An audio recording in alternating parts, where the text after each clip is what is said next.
Absolutely. All right. Well, hello, hello, hello, and welcome to Intercultural Spark, that show about the spark inside you that drives you to spark change in the world through mission driven businesses and life projects. Each week, we talk to a different guest with a curiosity to sort of how they do the things they do and the ideas that drive them. So, after all, like if an idea is in your head, there it is. So it's really, how do people manifest ideas and make things happen in the world? Always fascinated on how people build their lives. And what's really cool is we always see the movie stars and how they do everything, but there's a lot of really cool people living really cool and meaningful lives like all over the place. So I'm your host, Deanna Schass. I'm the founder of Intercultural Talk. And today's guest is Colleen Fahey. So Colleen had an extraordinarily successful career as an executive vice president and executive creative director at world-renowned agencies. And she was starting at a time when there were not a lot of women in the upper echelons of the advertising world. She is now the U.S. director of Sixième Son. It's a Paris-based sonic branding agency, which we're going to find out what that's all about today. But what's also fascinating, she is there because she found out about them and was like, oh, you have to have a U.S. presence. So she actually made the fact of her job happen. And whether this elicits disgust or absolute delight, she also was actually instrumental in creating McDonald's Happy Meal. So we are delighted to welcome Colleen Fahey to today's show, and welcome to Intercultural Spark.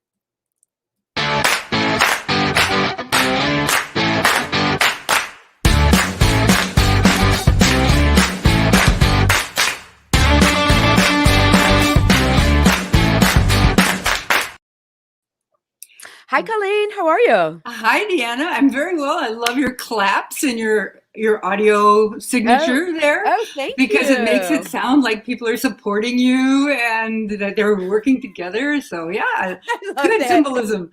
That's so funny. That's like the marketing too. It makes it sound like people are supporting you. It actually doesn't matter if they are, because the sound is really good. Oh, too funny. Well, I thank you though, because coming from you as a professional, that's like, that means that's like you've got all this backing behind you for that. So thanks for that. So I am fascinated by how people make things happen and how we're able to seize moments in time. We have all these moments in the day. How do you know which ones are going to like transform your whole world? So you were at a conference, as I understand, and you were like, what the hell? I'm going to go to this conference, see the new technology. You saw Sixième Son, rocked by it. You said, I have to do this. So you approached them. What was that moment like? Like, what did you see and what moved you to turn this into a lasting relationship? Well, I had no idea what this conference was going to be about, and I thought it was just a promotional music idea conference, but it turned out it was about something that I thought was so fundamental that I couldn't get it.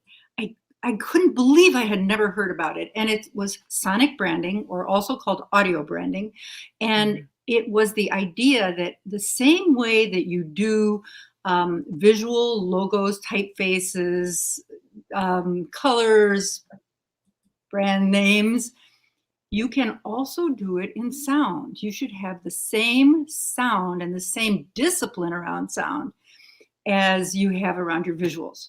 So your sound should communicate who you are and what you stand for.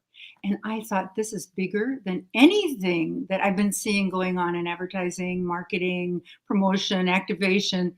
And I thought, I'm just going to put everything else aside and bring this level of professionalism and this important discipline to the United States. Mm-hmm. And it sounds like it's very distinct from the idea of jingles, because there have been jingles for a long time. Yes. Yeah. How is this different? So the jingles really worked well when there were 60-second commercials and you could do verse, chorus, right. describe each one of the little elves or something like that. But they started to go away as TV commercials got shorter. And also, they're just about commercials, radio and TV. They weren't about your hold music, your your app sounds. There weren't any apps at the time. Mhm. So it wasn't about creating a systematic universe of sound around your brand. It was just about your communication, advertising. Mhm. So they worked very well, and people still remember a lot of pieces of music that they heard about Oscar Mayer or whomever. But they don't work today. Also because lots of communication is 6 seconds, 15 seconds, Mhm. 30 is a long piece these That's days. so funny, you're right. I've read, like, to make a first impression, it's like a tenth of a second now where people make a decision if what you're selling is for them or not. Right, and people's attention spans have shrunk. Yeah. Um, so, so you really need to be multisensory in your marketing, but you also have to be more disciplined about using it in the different spaces where you appear as a brand.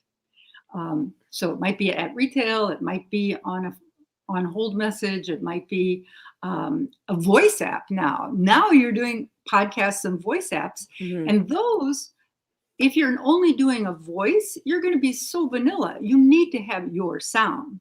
Right, right. Well, I think even doing video, or like you said, the intro to here, the music you pick sets the tone. It might be very calming, or it might be sort of, I have someone who does she does personal training and sports psychology. So it's like this rock and roll beat, for someone who's working really hard. So you Super really do, active, yeah. yeah, you think. Well, why don't we go ahead? So everyone understands. I mean, obviously with branding, like you said before, it's your color, it's your logo, it's how you say things, your tone. And what you're saying is you can take all those things for your visual branding and then turn them into a sound. So why don't we actually play a couple, and then you can so people get Okay. an idea of that. So then let me tell you that USAA Okay. is a very strong brand. It markets mostly to the military and military families, and they are trying to say, you know, togetherness, camaraderie, support, and a lot of other things. Authenticity, really big into authenticity, not being really refined. That's not their thing. They Mhm. like mud on their boots. So we have an audio logo you may have heard that we've recently created. All right, let's go ahead and play it. Mm. So you can hear the people together. Like that's important Okay. in the military, right?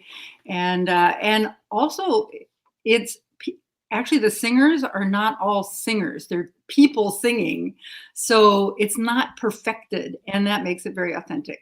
Mhm. Huggies was changing its positioning to the bond between mother and child. So that was the most important thing for us to capture in the logo you'll hear now.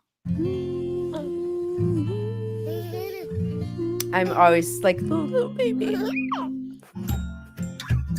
Okay, this is the rest of the sonic identity, but I don't know that we Okay. have time to play the whole thing. So people might be longer or shorter with that. So, actually, I do want to say, because thank you actually for everyone who's watching live. Please say hello so we know that you're here, and also feel free to send questions. Which Brianna does say, interesting perspective. Love the thought of making sure the brand has the right music.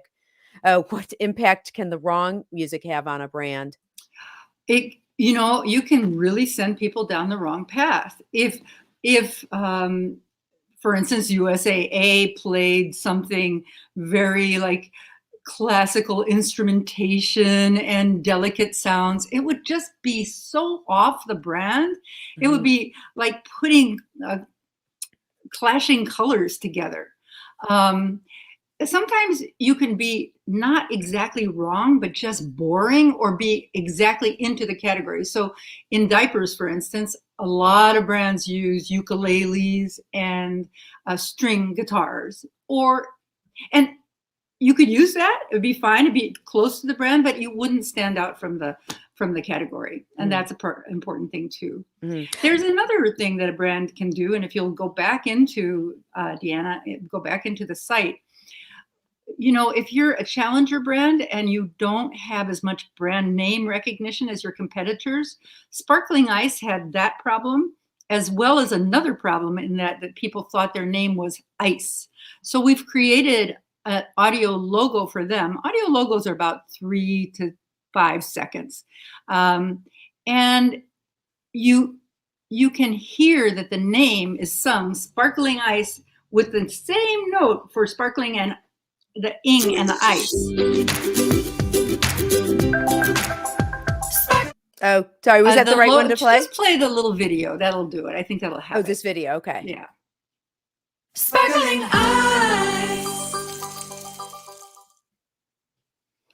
Okay, so kind of the idea where you're emphasizing the word ice to get that out there. Okay. Sparkling and and those little ice are- sparkles. I heard the sparkles. You heard in the little sparkles? Good. Yeah. The sparkling and the ice are on the same note, the ing and ice. So you almost can't sing it without finishing it. Yeah. So you have the whole name because people were confused about what the name is. Okay. So I have one more question about Sixième Son, which is what we're talking, because even you said you had hired salespeople when you first started until you realized, like, I can't sell it if people don't get it. So, it's important to help people understand branding. I have one other question on that, and then we have to talk about you because you are a fascinating person. So I want to talk about you as a woman leader. But, a lot of the people that I connect with are non-digital natives. So they didn't necessarily grow up with technology. And I'm just curious a little bit about what there's something different about the technology for this, I think. Is there? No, the technology is creating many reasons to use audio branding, but you create a brand, you create the whole DNA, you create the logo, you create adaptations, but people use it in different technologies. So they might use it to trigger an app sound, say an alert or something like that. Are we going to have their sound? Yeah. Tell me the truth. Tell me the truth. I don't have Siri or Alexa yet because that whole thing of having it in my house, I feel like that's where sound's going to happen, is that because Siri or Alexa are in your home, advertising is going to come there. And so people are going to hear these sounds even more and more as that happens. They are going to hear sounds more and more. All radio has improved in advertisers are buying it. People are listening to it much more. Everybody's so happy who's in the audio space as far as because that's like the up and coming. Because these commercials are being heard by more people now. Because there's so many different places to hear them. Of course, yeah. Now and more people are because when you're talking to Siri in the morning, you say, "What's the weather? What's the traffic? Play me some music," or play WBEZ or whatever they might say, but people are doing more audio without any screens in front of them. Right. So they have to have sound, and they have to have some kind of identifying sound to sound like a brand. That's a great idea. Right. Because people can have that technology in their hand wherever they go. So Liz, thanks so much for joining us. She says she loves it. Even just a brief moment of the audio brand done well, like that USAA example, leaves such a strong feeling. I felt that brand immediately when you played that clip in a way that she didn't anticipate it. So that goes straight from your mood board where you try to get the mood people want to convey to what people feel. Yes. Yeah. And then Stephanie, that's a great question. Hi to Stephanie as well. How do listeners, that is good. How do you gear different demographics? Because that's what you do with your visual branding for age and gender and interest and things like that. Well, so we worked on a brand that was for people with heart conditions, males with heart conditions who weren't going to change from eating their pizzas. And we didn't use a lot of digital instrumentation. We used more vocabulary from rock and metal, like classic rock. Yeah, more. Sure. Yeah, of course we interpreted it because it was a medication, so we wanted some precision in there too to indicate the science. But you really can adjust the music, or you can have a main brand and then do adjustments for different target audiences, or for different purposes. If you want to say, "Oh, these shoes are for hard work," you can put some different instrumentation into your core audio. Then if you're saying this is for my fancy lifestyle where I'm going out and being cool, you can, there'll be different instrumentation indicate different tempos. And you might create a family of sounds for a company that they have different things. They would all hold hands. Of course. Sixième Son, French-based company. Here is the website if people want to learn about that. I want to shift a little bit, Colleen, to talk about you because you were born in the US, you grew up in Spain, now you work with a French company, so you easily flow between cultures. Although what happened at that conference in Colombia? I think you At had a little Columbia. language. How does that shifting language work for you or not? Well, I already speak Spanish and English and had learned French because I was at some point our company got purchased, another company got purchased by Publicis. And so I had to really gear up, but I have a Romance language in my background. So no, when I went to the conference, it was actually most of the people were speaking English in all kinds of languages. Like the Indians were speaking in the Dutch and the British. And there was much speaking of business English, not street English, but it turned out that no, the universal language was English, but to make the contact with Sixième Son, I led with French, even though eventually it turned out that their English was probably better than my French. But you know, to make that interesting and intro to show that you Oh, see, you're trying to tell a culture. really good story about it. I want to hear the part where you threw a toy and hit someone in the head because they Oh, asked that you was a what different word conference. was. Oh my God. Yes. Okay. I'm like, you're like, and yes, excuse me, I'm Colleen Fahey, and we were working in this intercultural. No, come on, tell us the scoop. Oh, I thought you were asking about the conference where I learned about audio branding. This was a conference. Okay, gotcha. What, like the CEO in the head with the block? So yes, I was invited to speak in Cartagena in Colombia to this audience. There were 700 people. I had my face up on 3 huge screens, and I had the after lunch spot. So you know you have a kind of a drowsy audience, and you want to keep them alive. And so what I had offered was to throw Happy Meal toys to people who would give me words that I couldn't come up with in Spanish because I was making the speech in Spanish. And I mimed hopscotch because I couldn't remember the word for hopscotch in Spanish. And somebody gave me the word and I threw a Happy Meal toy, but it wasn't a Beanie Baby. It was a hard truck. And I'm not that good at throw.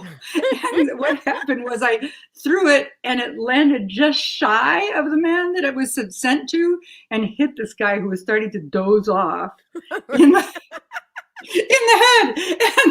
And I was like so shocked, and suddenly my face was like all over the screens, just like going, oh, and the audience was roaring with laughter, and yeah, it was just another proof of that you can be somebody that gets respected even though you're very imperfect. And that was an example of many ways that I was imperfect at my Spanish, imperfect at my throwing, maybe didn't have a perfect idea.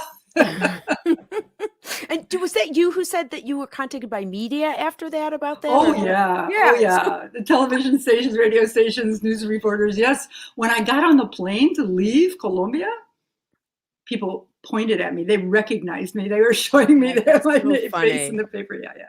You know, it's funny for marketing because I used to work on the McDonald's account. So I did public relations for McDonald's owner operators. And we always said, like, if only we could have like a huge crime during our press conference, like everyone would pay attention. So but we're going to assume that you're telling the truth when you say you didn't do that on purpose to get the media coverage. Well, we could test it. I could throw things at you and see if I hit you. What happens. So Stephanie is the queen of customer service. So her saying that she admires your sense of humility and humor, Colleen, is a very high compliment because that's what she does. Oh, so thank you, Stephanie. Really fantastic. And Brianna, that's hilarious. So all right. So now just talking about your leadership. So you recovered from, I don't even know how I would recover from throwing someone at someone's head at a huge conference like that. But so you have been upper echelons of leadership. I mean, you always think of like the executive creative directors as these really stars. We think of Don Draper on Mad Men or like these really star characters, and that's the role you were. But I was struck by a comment that you made. It was a quick leadership video where you kind of said, well, I'm always scared, like writing about stuff I don't know about. So you've talked about always feeling fear, but at the same time, you said that sometimes it concerned you that younger women leaders said, well, I'm not ready. I'm scared. I'm not ready to step into leadership. So what advice do you have in terms of how you swallow that fear, or when is the right time to be a leader? I mean, I think, the way that when you're a little nervous before you give a speech, you're a little bit more activated when you give it and people can feel your energy. Sure.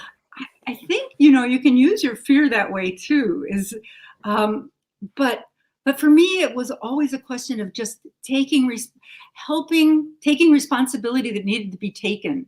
And it seemed more important to start a business unit or take over sports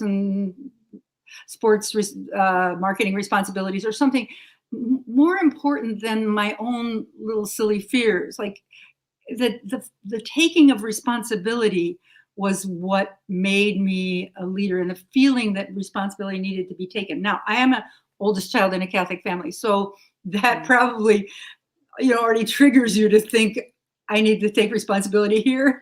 But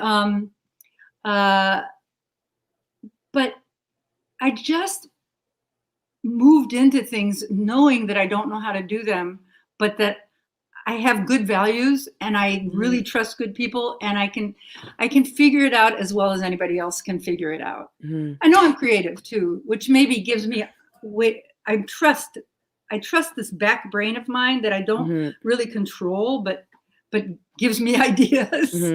I do like that. I'm going to put this. What did you say? Because when you just said, I can figure it out as good as anybody else can. And the reason I think that's really important to note is that it's really easy, particularly as young people are starting, actually, heck, at any point in life, there's this idea that everyone else has it figured out and we're trying to fit into that system and somebody else knows the answer. And at some point, like you're saying, they don't. It's just the people, it's like when the IT guy comes to fix your computer, it's because they're not afraid to push the buttons. You're afraid you're going to break everything. They come in and you're like, oh, well, I would have done that, but I thought I was going to break it. So it's really that idea of not being afraid and knowing that you can do it as well as someone else. Although you also said, and I don't know if this is probably still true, you felt like you had to work twice as hard as the men, though. No, I want to say that women get that advice. Women are told you have to be perfect. You have to work twice as hard as the men because there's so many things against you that you, and I'm saying, yeah, you have to work hard, but you don't have to work twice as hard as anybody. You are fine. And that's why I tell these stories about dumb things that I've done, because I was running a group, 150 people. I had responsibility for human resources, business unit, the creative. I hadn't been trained for any of that. I was an English major, and so I feel that it's important to have your good leadership values, but not to feel that you have to know how to do everything. Well, what I'm also hearing you say, though, and this is so true, it's like you see something that needs to get done, so you step up to do it. Once you're there and you're doing it, you don't need to keep proving that you have the ability to do it because you're already doing it. That's where that sometimes comes in. Like you're already there and then you feel like, oh, I still have to prove myself. Like it also sounds like, look, if you're there doing the work, you're there. You're there. I'll tell you a tip, though.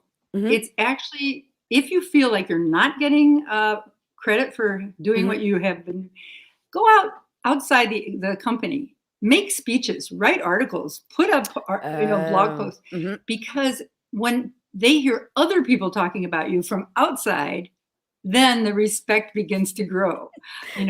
Yeah, it's So, that third party validation, which is yeah. actually really true. You're right. That's true even in meetings because, sometimes in meetings, people are pitching ideas. If you pitch something and someone starts to question it, it's always a good idea to sit back for a minute and see if other people around the table start to defend what you've said, which often Mhm. can happen because you defending it, all of a sudden it becomes this he said, she said kind of thing.